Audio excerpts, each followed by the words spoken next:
నిజంగా నువ్వు దేవుని ముందు తగ్గించుకుంటానండి, ఆయన శక్తిని, ఆయన సహాయాన్ని నీకు ఇచ్చే దేవుడు జరిగిస్తున్నాడండి. నువ్వు పొందుకుంటలేదంటే నువ్వు పోరాడతలేదని అర్థం, నువ్వు పెరుగులాడతలేదని అర్థం, నువ్వు తగ్గించుకుంటలేదని అర్థం. Stop questioning God. ఇంకెంతకాలం ప్రభువా అని అడగద్దు, దయచేసి ప్రభువా అని అడుగు. 2 డిఫరెంట్ యాటిట్యూడ్స్. ఇంకెంతకాలం అంటాం, బెదిరిస్తాం, దబాయిస్తాం. దేవుని దబాయించొద్దు, బతిమలాడు. ప్రభా నాకు సహాయం చేయ దేవా, ఇదిగో ఈ వ్యక్తి మారాలి ప్రభా. ఎవరైనా మారటానికి మీరు ప్రార్థన చేస్తున్నారేమో, మీ భర్త మారాలని, మీ భార్య మారాలని ప్రార్థన చేస్తున్నారేమో. నీవు సమర్పించుకొని నువ్వు పెనుగులాడుతూ ఉంటే నిన్ను బట్టి దేవుడు కార్యం జరిగిస్తాడు. కానీ when you add fasting to it, దానికి ఉపవాసం యాడ్ చేసినప్పుడు ఇంకా ఘనంగా, ఇంకా సులభంగా కార్యాలు జరుగుతుంది చూస్తామండి.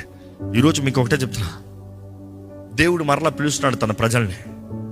తగ్గించుకునిరా, నా బలిపీఠం కట్టు, ఏకాంతంగా నాతో ప్రార్థన చేయి, ఉపవాసం ఉండు, నా శక్తిని పొందుకో.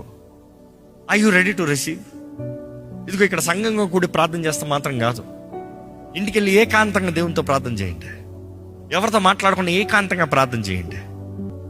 ప్రార్థన చెయ్యి, అంతే అంటున్నా. ప్రార్థన చెయ్యి. నువ్వు